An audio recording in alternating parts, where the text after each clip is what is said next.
Hi, everybody, and thank you so much for joining us today on the Permobil White Paper webinar. And today we're going to be talking about a summary of the evidence on power standing wheelchairs, which is an update for 2023. My name is Janet Bernstein. I'm a physical therapist, and my role at Permobil is the Clinical Affairs Manager working within research and development. And I'm on the Scientific and Medical Affairs group. And my colleague will now introduce herself.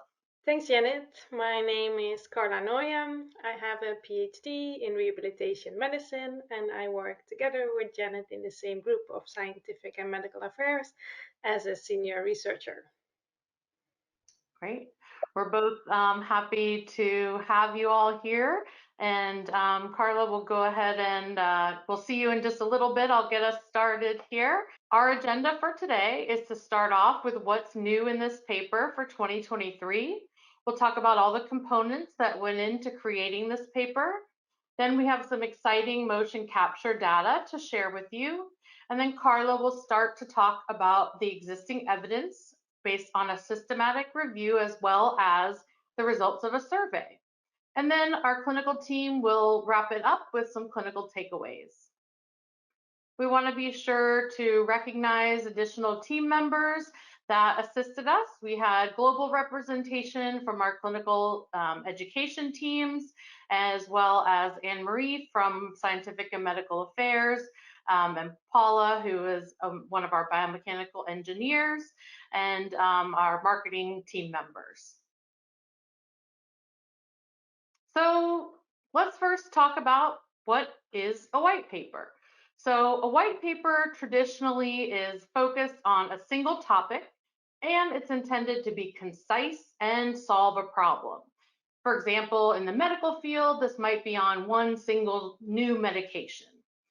The aim of this white paper is to discuss and describe the impact of power standing wheelchairs on an individual's life, as well as connect the peer-reviewed literature to the lived experience.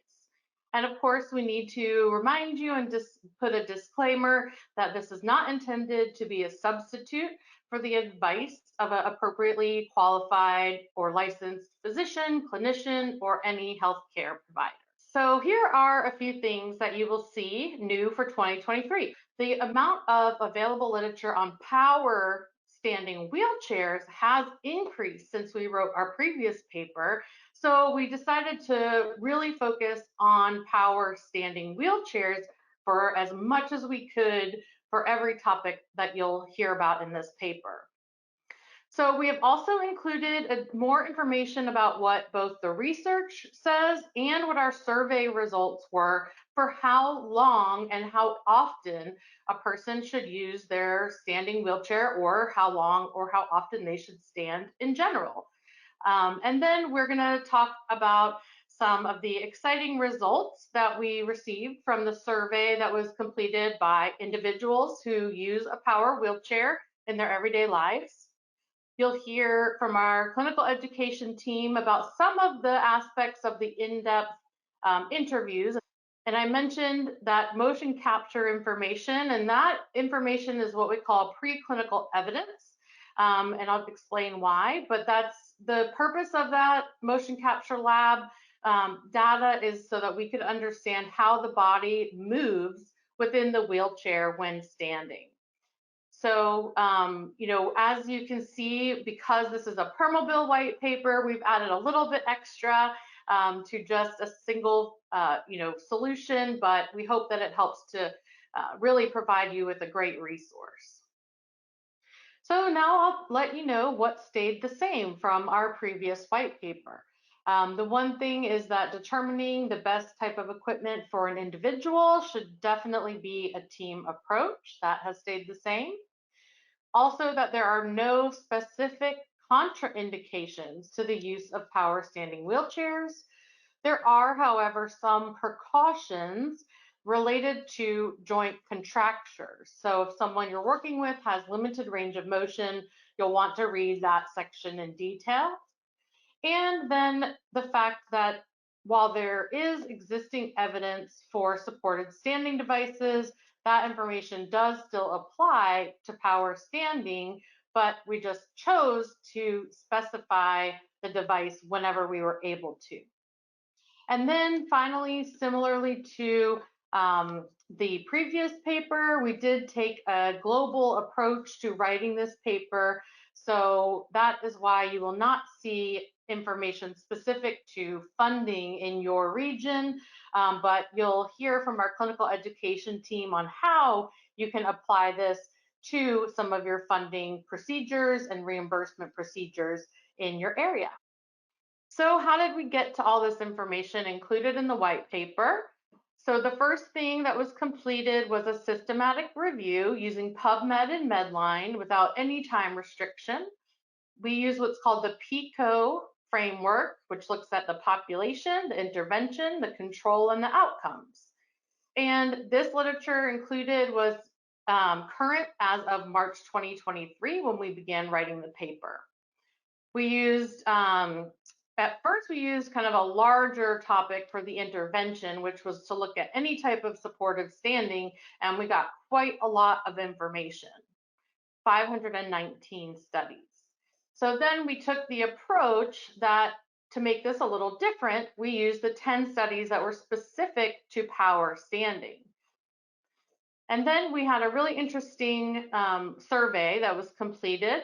And this was completed by individuals who used a Permobil F5VS and agreed to be contacted by activating the My Permobil app.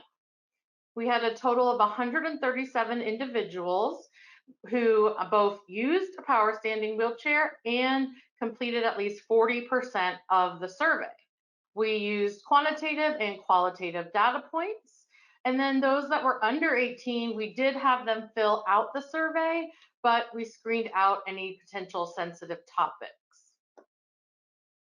And then, as I mentioned before, we had our 3 in-depth interviews based on the criteria that was provided in the interview guide based on the ICF framework, looking at the body, looking at function, looking at participation.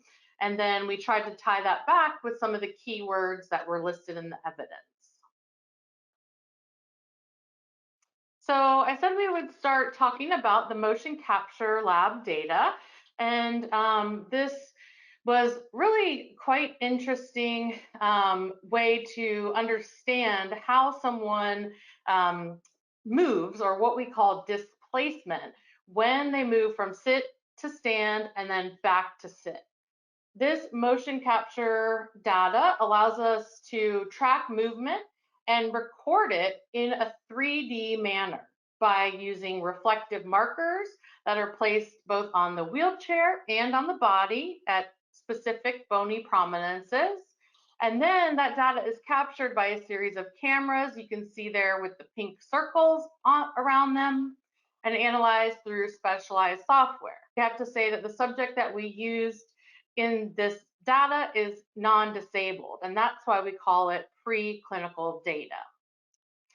So, the reason we did this is because depending on what type of supportive standing device a person uses, sometimes transitioning from sit to stand and back to sit can be occasionally a concern over how these movements can impact skin integrity and possibly even positioning. For skin integrity, this is related to the potential for sliding between the body, seat, and back support, which may cause shear displacement. During sit to stand, shear forces are also generated on the seat and back support, according to Cho et al. And colleagues. Although there is technology in many power mobility devices to reduce the shear from occurring, some of these skin concerns still may remain. Regarding positioning, it may be a concern of yours that an individual would lose their positioning in the wheelchair when they return back to a sitting position. But what we wanted to look at is how much displacement or movement that actually happens. So that might be a concern if someone's driving with a head control or head array, or maybe they can't reach their joystick, especially if when they return to sit, they're not able to reposition themselves. So for the results of this preclinical data, we saw some really interesting information about the displacement between the person and the wheelchair. And we really saw very limited movement. So if you're able to see the color on the squares that we're being shown on the screen right now, the red squares is where the body was originally positioned. Green indicates where those markers were as the person went into standing in the wheelchair. And then the blue squares represent where the person was seated after they completed this standing routine. So even though this was a non-disabled person, the chair was set up and programmed to his specifications and had all the safety and positioning components in place. So what are the results? So the location with the most movement was the iliac crest, so the top of the hip bone, as you can see from the side view. And it moved only 16 millimeters. For those in the States, that's 0.63 inches. So for the rest of the body markers, displacement was actually less than 10 millimeters or zero point 0.4 inches. One other example that we chose to select to analyze is the position of the head, since we know that that can be critical both for support and function. What we found is that the forehead moved 7.8 millimeters or zero point 0.3 inches down and 3.4 millimeters or zero point 0.1 inches back. And what we thought we could take away from that is that there's potential that the cervical spine, the neck was actually, and head was actually able to maintain its resting point, or we could even say possibly the normal curvature that a person has once they return back to sitting. And so while we can't generalize this to everybody that uses a power wheelchair, it just might help to provide some insight in the fact that we really don't change position all that much when we go from sit to stand back to sit. So now we will highlight a little bit of information on how long and how often somebody should stand in their power standing device. And what we can fall back on for this, because there is limited data for power chairs, is any supportive standing device. So primarily Peleg and Livingstone describe that the amount of time and duration really depends on the goal of the standing activity. So if someone is more focused on mental health and their bone health, it's recommended to stand for 60 minutes 4 to 5 times per week. And then if there's more of a focus on self-care, balance, range of motion, spasticity, skin, the recommendation is to stand for 40 minutes, 5 times per week. And then there is a study by Young and colleagues who focused on one specific diagnosis of Duchenne muscular dystrophy, where they actually indicated that an individual should stand 60 minutes 4 to 5 days per week and avoid periods where you do not stand for longer than 4 weeks at a time. So let's look at what our standing duration and frequency said for our survey. So we asked individuals, how were you instructed to use your power standing wheelchair? And we had 38% tell us that they were instructed to just stand as they could tolerate it with no specific time or duration or frequency. We had 23% who said they were told to stand for a specific time per day, but that ranged anywhere from 12 minutes to 180 minutes or more per day. And then we had 20% of responses that talked about how they were instructed to perform standing for pressure management, and 11% that were instructed to just stand when they had to do a functional activity. The other thing that we looked at is how frequent someone stood per week. And you can see the results there. 42% reported that they used their standing function every day. 31% said that they used it at least 2 times per week, but not every day. And then we did have 17% who used a few times per month, and 9% did not use it at all. And Carla will get to some of those considerations in just a moment. And this is where you can see how we kind of divided up the duration of time that someone was standing. And this will come into play as Carla goes into our data points that are connected to each outcome, because we wanted to really think about the total amount of time that someone stands and maybe what that could indicate that they're standing for. So when you see some of the results, you'll see that we divided our individual survey participants into 3 categories based on their frequency that they stood. So our high frequency users or high frequency group are those who reported standing more than 30 minutes a day for more than 2 days a week. The middle frequency would be 16 to 30 minutes a day, more than 2 days a week. And low frequency is less than 15 minutes per day.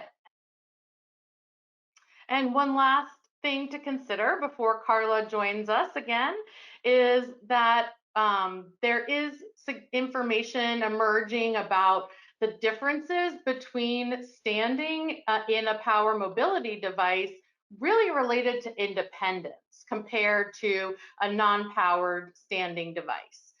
We've seen mostly fewer limitations in daily usage. So standing with a power wheelchair provides the individual the ability to control the decision on when they want to stand, and ultimately makes them more independent and have less restrictions in daily use. And then it's also possible that it can eliminate the amount of transfers, which can not only benefit the individual, but possibly also the caregiver. And we have 2 quotes here from our qualitative survey results, where one individual says that my standing wheelchair is more convenient because I don't have to transfer to stand, which results in more standing. So pretty consistent with what the literature is showing us. And then another gentleman says, I have ALS and standing is important to my health and reduces the load on my caregiver. So I will now turn it over to Carla to give you a more detailed overview of the literature. Thank you very much, Janet. That was a great introduction. We will hop right into the overview here of the evidence that for this white paper update, we have actually structured within the ICF model. And the model you can see here on the sheet. So we have different boxes that consider the whole perspective of someone's life. So we have body functions and structures, activities, participation. There on the top we have quality of life and independence. And on the bottom there we have personal factors and environmental factors. And we go over these boxes one by one. And as you can see here as well, is that the different outcome measures are listed in each of the boxes and they are color coded. So for the color coding, we consider the amount, the type, and the quality of evidence available. And then we have rated them into higher quality, which is green, lower quality, which is blue, limited evidence in purple, conflicted evidence there in orange, and in black we have the product and user characteristics. So we got to this grouping by considering the different levels of evidence, and as said, as Janet also explained earlier, The highest level of evidence we consider to be from our power standing literature. So we had in total 10 studies reporting on power standing, and these were considered the highest level. And then we had additional publications from standing on other devices, as well as our survey, that were considered as supporting sources of evidence. If we then continue to looking into the first box of body functions and structures, there we go. So there is highlighted in pink. That's where we're going to start, body functions and structures. And if we go to the next slide, there we will start with our first outcome with higher quality evidence, which is pressure redistribution. So we concluded that power standing enables pressure redistribution. There is no direct evidence to show that power standing reduces the risk of pressure injuries. However, we see that power standing leads to significant offloading and pressure redistribution, and thereby decreases the risk of pressure injuries. So this significant offloading is both on the seat and on the backrest. And this is something unique to standing, that compared to tilt and recline, standing is the only power function that can decrease the loads of the seat and the backrest simultaneously.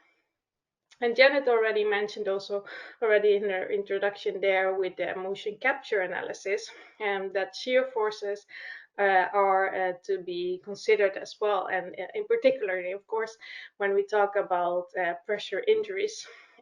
So something that requires attention when we talk about how the body might slide with respect to the wheelchair, and that this needs to be carefully monitored. Our next outcome measure is bladder and bowel function. So the literature shows that power standing may improve bladder and bowel function.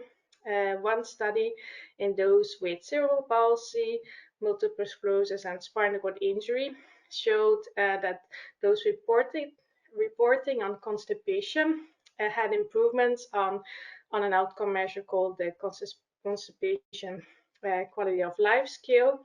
And one of the aspects that was in particularly also mentioned was that it was easier to pass gas. A second study showed that there were improvements in self-reported digestion.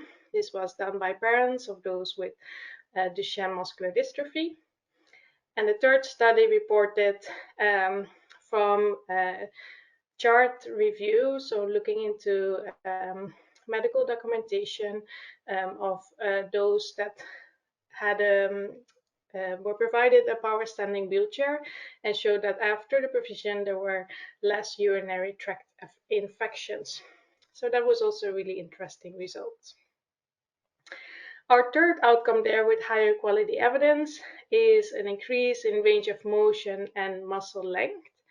So one study showed that there was an increased passive range of motion of the lower limbs. This was measured by a clinician, and again, this was the same study on a mix of individuals with different diagnoses with cerebral palsy, multiple sclerosis, and spinal cord injury.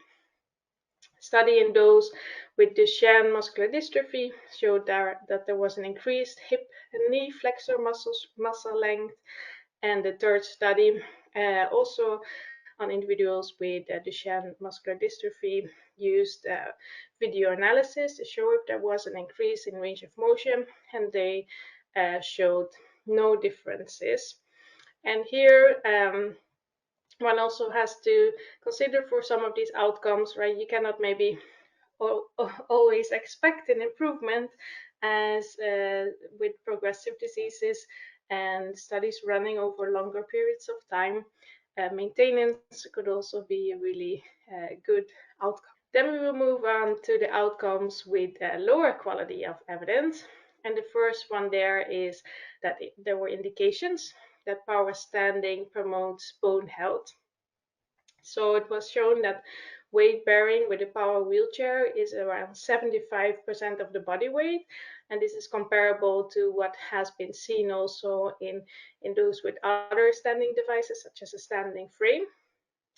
One clinical trial in 4 individuals with Duchenne muscular dystrophy showed that 3 of them had a stable bone mineral density after 1 year, and one participant decreased in their lumbar bone mineral density.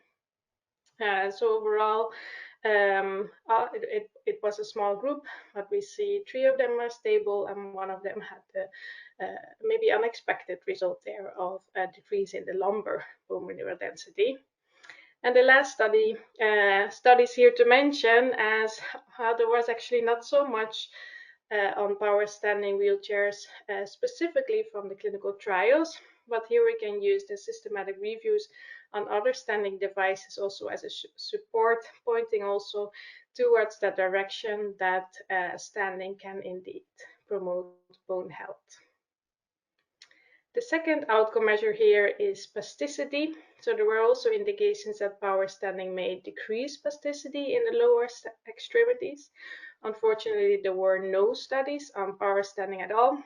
But again, some really good systematic reviews on other standing devices, summarizing all the available literature, showing weak evidence, but all pointing in the direction that standing does have this potential to decrease spasticity. And the last outcome here is mental health, with indications that power standing may have a positive effect on mental health, seen by positive mood, reduced hyperactivity, increased confidence and self-esteem. Parents in particular reported that their children were happier and more content, more mature, and also described fewer periods of grumpiness, frustration, and anger. On the other hand, it was also noted that some individuals, they were very self-conscious when they were standing in front of others, and they did not really like to be the center of attention. And in one study, one individual actually stopped participating in the study for this reason. So this is definitely something also to consider and to discuss when a journey in standing is being started. From the 4 trials reporting on pain, there were 2 trials reporting on a favorable effect, which could either be that participants did not have pain at all, or they even experienced a reduction in pain after standing. And 2 trials also reported on unfavorable effects of pain. And the locations of this pain were really varied. So in the lower extremities, ankles, knees, legs, feet, but also in the back. It was also noted that if not causing pain, power standing may actually provide the opportunity to independently manage pain and comfort by standing. So related to what Janet also was indicating before, how to be able to adjust your position when you want, and even adjust your power standing position while standing. So then there was a whole list of outcomes with limited evidence. So you see, it's a long list, and we took a really broad approach just to see is there anything out there. And then unfortunately, there was not so much evidence available in the literature.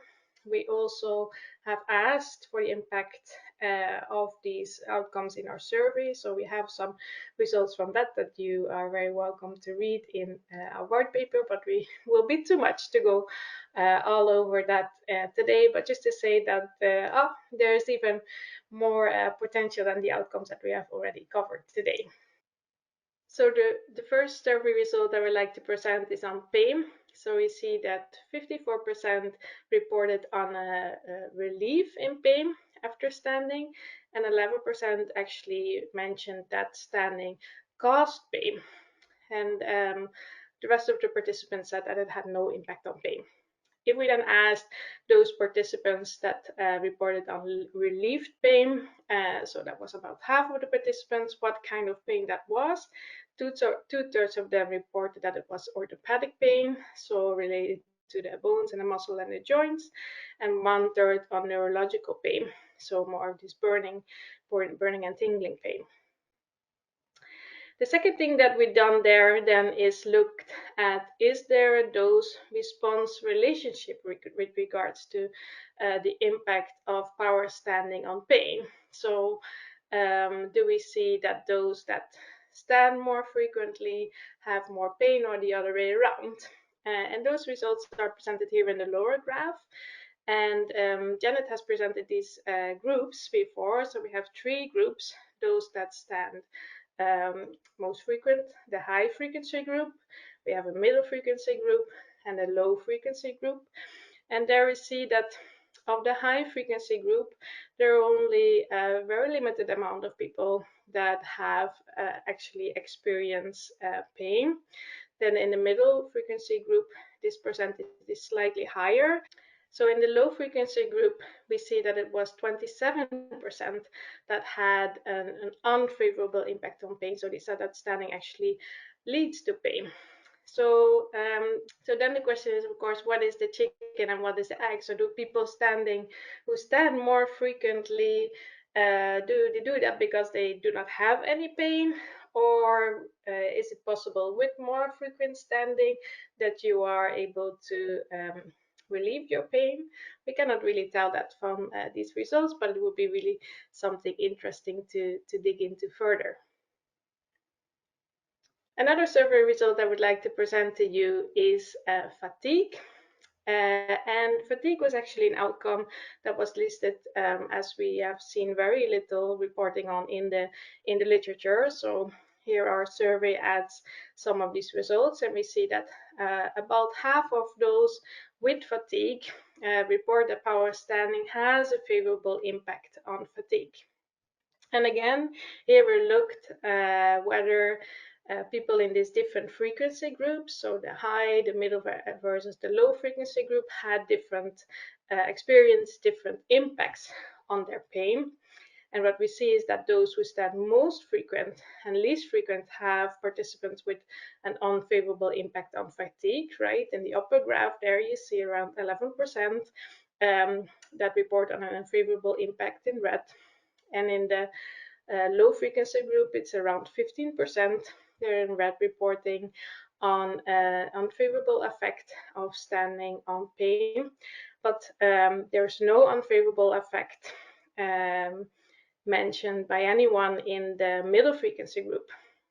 So that's interesting, right? So if we just speculate, so those in the high frequency group, do they also get tired because they stand a lot? Those in the low frequency group, are they too tired to stand more often? And those in the middle frequency group, are they very good at their fatigue management and they know their body very well, so they can choose the exactly right dosage there for them? Alrighty, then we covered all the body functions and structures, and we will continue to the next box, which are the activities. So we see in the literature clearly that power standing enhances independent activities of daily living, personal and medical care, and leisure activities. There were improvements in a wide range of activities, including cleaning, working out, turning on water in the sink. Really, a lot of different activities were mentioned. So, as for personal and medical care activities, the most discussed topic was urination, so males passing urine, and their independent toileting that was allowed by power standing, so they could toilet without go to the toilet without making a transfer, and they were also fast red toileting, which was seen as a really important, meaningful benefit. So the second box there is that power standing increases functional reach. So simply it increases the ability to reach on shelves and cabinets and on counters, and this is very nicely presented on the picture there, where you can see that it allows to access those higher shelves in the grocery store. And the third box is around communication. So power standing facilitates communication in different ways. So you'll be able to have face-to-face communication, which was mentioned in different studies.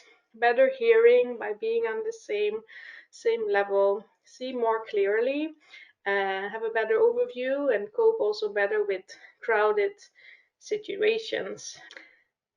Then in our survey, we also asked what type of activities or tasks do you typically do when standing in your power wheelchair? And we see there that the most common activity that was mentioned was pressure management. So 170 people answered this question, and we see that 65% of them actually noted that this is an activity that they do in their power standing wheelchair. Other common activities were socializing, training and exercise, and then we get into the more functional activities such as chores and mobility outdoors and the community activities. You also see another result there a little bit lower down the graph, and those included activities such as cooking and other kitchen activities, walking the dog, and sexual activities. So then we have ticked the box of activities and we go to the box of participation. So here our first result is that power standing can be beneficial in social work and educational settings. We see that there is an increased satisfaction with meaningful self-identified participation outcomes. It was helpful for teaching and ceremonial activities at school, and faster toileting, as we just discussed, means less time missed from class as well. So it benefits in multiple ways.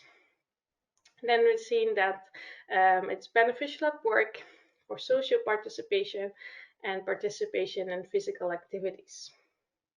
And some examples are being able to go to restaurants with high top tables and participating in a chemistry lab.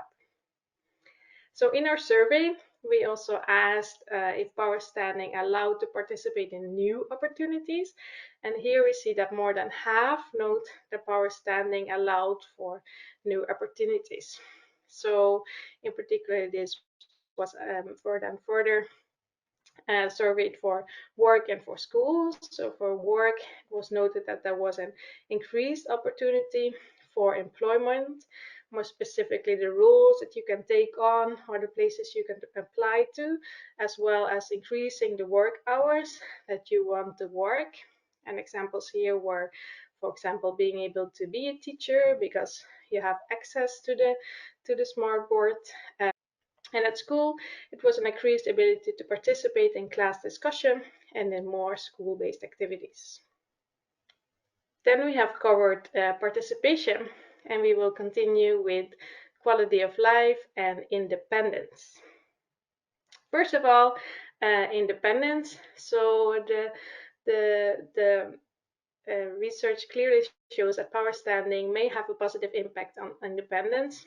So both quantitative and qualitative findings support a higher level of independence, and related to the large range of activities and participation, as we have discussed before, these functional abilities associated with standing, these are related also to the enhancement of the independence, and particularly also with the control over the decision on when to stand in the power standing wheelchair.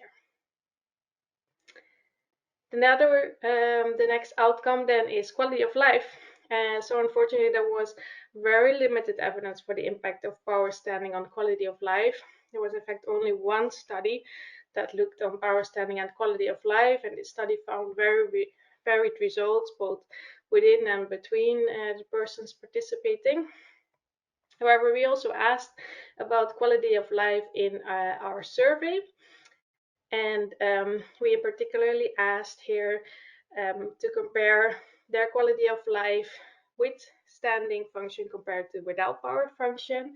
And here we see that 80% of the people, so I think this is a very powerful number, 80% of the people participating in the survey reported that quality of life is higher with the standing function compared to without. So this is a great addition to what we've seen in the literature, and hopefully a reason for the researchers listening in here to explore this also further in future studies. Alrighty, the last thing that we then are about to cover is the personal factors and the environmental factors. So we have listed multiple ones there. Of course, we have limited time today, so we have picked two, which is age as a personal factor there. With regards to the literature on power standing, we actually see that most studies focused on children and adolescents. Our survey, on the other hand, was a really large majority of adults, and therefore kind of support these findings really nicely of what is seen in the literature. And we see that the results are really complementary there and show the same directions. For body functions and structures, we of course have also the additional support from literature on the other standing devices. So with regards to activities, participation, independence, and quality of life, we do not expect large differences, except of course for very different types of activity and participation needs between the younger and the older population. The environmental factor that we wanted to highlight here is the size of the wheelchair base that is noted in different studies as a barrier for power standing. So it was noted by adults who had adapted their homes, had experience with another wheelchair before, and noted that the base was larger and therefore had more trouble doing their routines in the same way as they were used to. And for children, the base of a power standing wheelchair is also mentioned to be relatively large compared to the average pediatric power wheelchair. On the other hand, we've seen in our quality survey results also that integrated power standing function means less equipment in the home and while traveling. So there's always multiple sides to it. Alrighty, then we have ticked all our boxes in the ICF model, and I will hand over the word to Janet again. Thank you, Carla, for all of that great information. We can see it's quite extensive and applies to many different aspects of an individual's life. So now we will hear from a member of our clinical education team to talk us through the variety of ways that you can apply this white paper to clinical practice.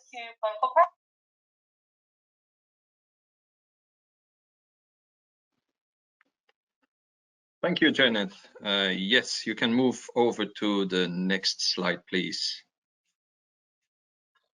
Yes, my name is Arne Kompernolla. I'm heading up the clinical and education team in the region of EMEA. I'm an occupational therapist and a certified assistive technology professional from Belgium. You can move to the next slide, please.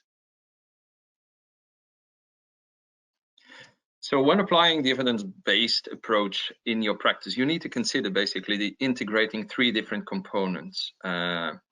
The client perspective with all personal, social, and cultural values and specific priorities, preferences, and expectations from users, as well as a family and caregivers.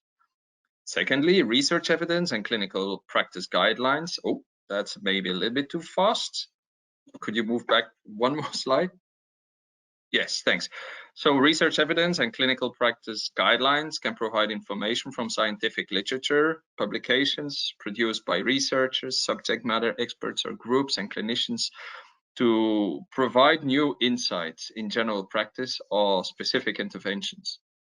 And then thirdly, your clinical expertise and the capabilities for making clinical decisions with the best possible judgment and knowledge and expertise you've obtained from your education, training, experience, and so on. But a good therapist will very likely not become a great therapist without challenging himself and his competences to broaden his perspective and to prevent tunnel vision in his expertise. And this is why the integration of the three components is so essential. Evidence-based practice is an important guidance, which we want to provide with this white paper for the domain of interventions with power standing wheelchairs. In this document, you can find the outcomes that have been described in the literature, and it can help you to align on expectations. Next slide, please. So how can the standing white paper help you? It can be used as a resource to expand your knowledge within the domain of power standing wheelchairs, to supplement your educational curriculum, to get up to speed with the latest literature and publications, to support justification of the user needs for therapists and prescribers, and to communicate to other medical team members. You can also use it as an evidence-based document for justification towards funding authorities and support market access, and maybe have direct conversations with payers and legislators. And again, it can also help you to align on expectations for the outcomes with the clients themselves. Next slide, please. Participation can look as simple as the setting or environment in which the individual wishes to use their equipment. Home, work, school, and social settings are all important. The life roles of the individual may dictate the levels in which someone needs, for example, to access their laundry or prepare meals for themselves and their families. It is important to consider who the individual is, what their roles are, and what are their goals. It is also important to consider what the person is not doing because of the mobility or functional barriers. Is there something that they're not doing or would like to be doing that they are currently not? Is there something that you can do through appropriate assistive technology prescription to enable the person to increase their participation? Next slide, please. The client is an expert on themselves and their environment. There is a difference between participation and participation in the way that you want it to be. And that is basically including also the personal factors you've seen in the ICF model. And let me clarify this with an example from my own practice. It is about the participation during an event. It's not just to be at an event, it's about engaging in a manner that you want to. And I have a shared life experience from an F5VS user. She used to go every year to a community reception for the new year, where she had what she called the butt perspective. With her power standing wheelchair, she was able to have conversations at the same level as everybody else. She had an overview of the location, so she could spot individuals she wanted to engage with, but also loop around the ones she didn't want to engage with. And that user shared basically for the first time since her accident more than 20 years ago, during a busy event, others could actually notice her from a distance or in the crowd and came to her to catch up. And this inclusion and sense of belonging was reported as such a positive experience for this user. And it is really making the difference between having a view on the backs of other individuals and basically completely being surrounded by the crowd, not being noticed by the other individuals, and standing out and being capable of having those peer-to-peer interactions. Next slide, please.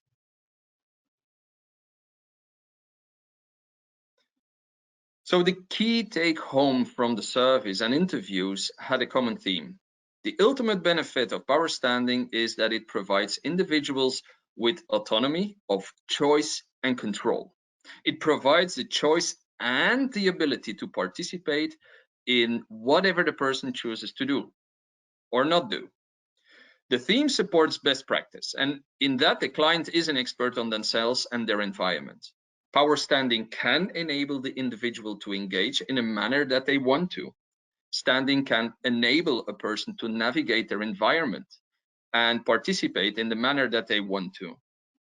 Like the shared life experience that I just shared on the previous slide, they can be part of the event, not just to be at the event. And ultimately, power standing allows to expand the client's horizons to options previously unknown or avoided. Providing power standing wheelchair aims for the expansion of the individual's horizons. Individuals will more willing to participate in activities that they might not have considered an option when in a power wheelchair without standing. Next slide, please. So the benefits at the level of body functions and structures, benefits should be considered as a bonus of a power standing wheelchair.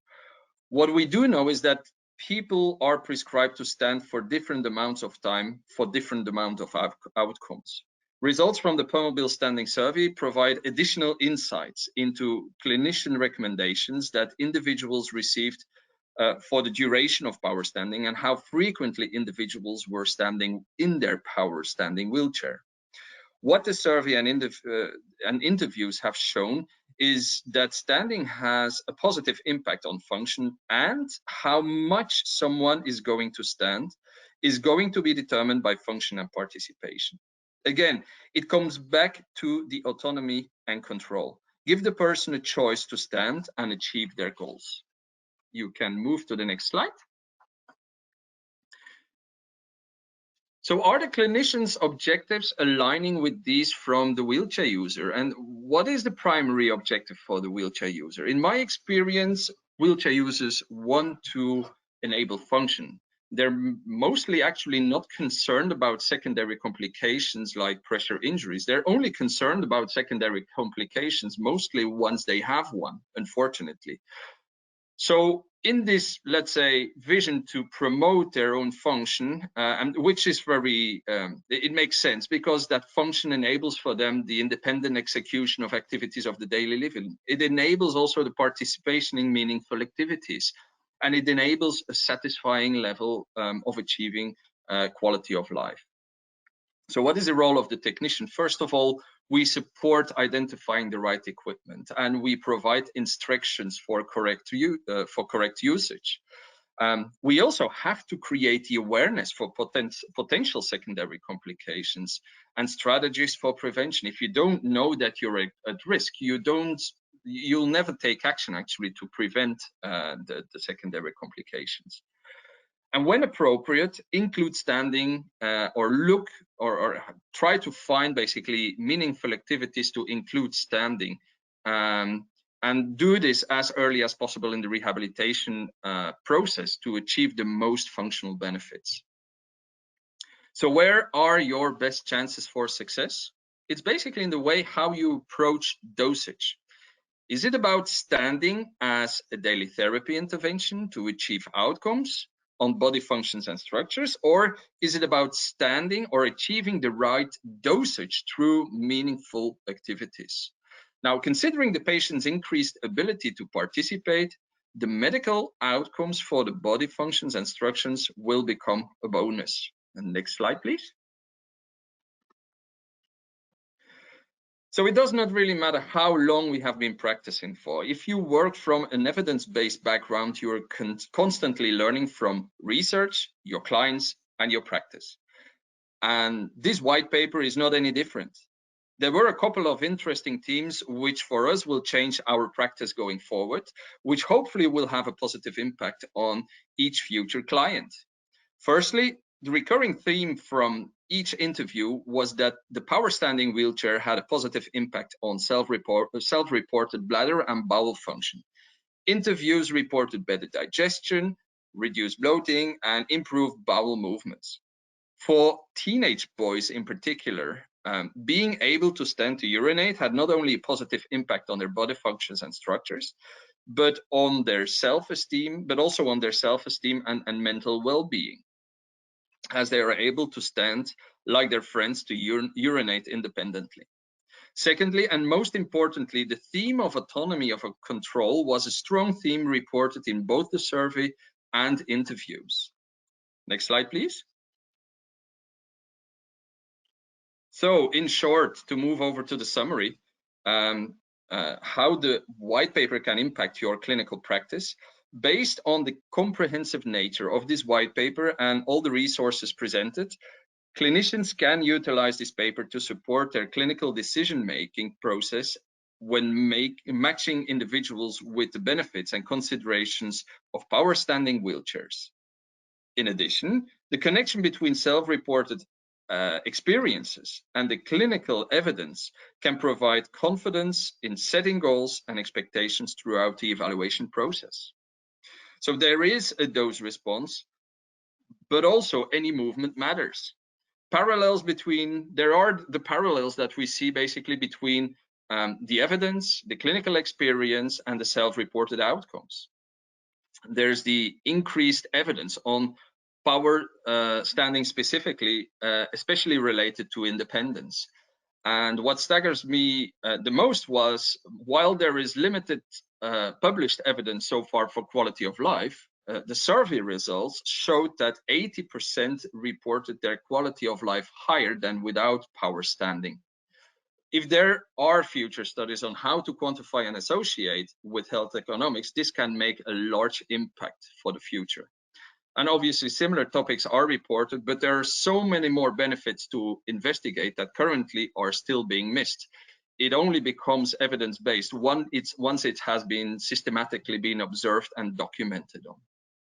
So with this, I am happy to hand it over back to Janet and to start the Q&A session. Thank you so much, Arne. Really appreciate your clinical take-home messages, and hopefully for those that are individuals who use mobility devices, you're able to communicate with some of your healthcare professionals the aspects that apply to you. Of course, we're not a substitute for working with your medical team, but we hope that this just helps you to better meet your own goals for your mobility solutions. So I'll just check and see if there were any questions. I guess the one question is just, I think we've mentioned it a few times, but just any unexpected findings from either the survey, the literature, or the interviews. And I'll just go first. And I think one thing for me was the work-related outcomes, where it showed that people actually got different opportunities for work and for employment. Because here in the US, which I know we have a lot of international attendees, but here in the US, you almost have to have a position ready and then get the equipment that you need. But what if we reversed it, right? What if people actually had the equipment they need and then they could get more job opportunities and continue to contribute in the way that they want to? So I was really happy to see both the school and work based outcomes for the survey and for the literature. Anybody else want to add something that was interesting? Otherwise, we can end it here. I mean, I can add with the quality of life. I think we stressed it a few times, but just to say again that 80% is such an impressive number, and we really hope to see future research also follow up on that and confirm that in health economic studies. So we hopefully have more material to work also with in discussing this around funding. That makes sense. Great. And Arne, I think you shared some of your insights from your interview, so we will wrap it up here. And just as a reminder, and I know we're going over due to our technical issues, I apologize, but you do have a link, a PDF of the handout in your toolbar. If you're unable to access that or don't visualize that, we will be sending out a link most likely tomorrow with a way for you to download the PDF or possibly a link to download that PDF. So thank you so much for being interested and wanting to access the entire paper. We look forward to sharing that with you. And please reach out to us if you have any questions. You can reach out to us at research@permobil.com. We can get any questions for regional, for EMEA, for Europe and the Middle East, to Arne directly if you have specific regional questions or funding questions. But please go ahead and reach out to us, research@permobil.com. And thanks for all of your patience, everybody.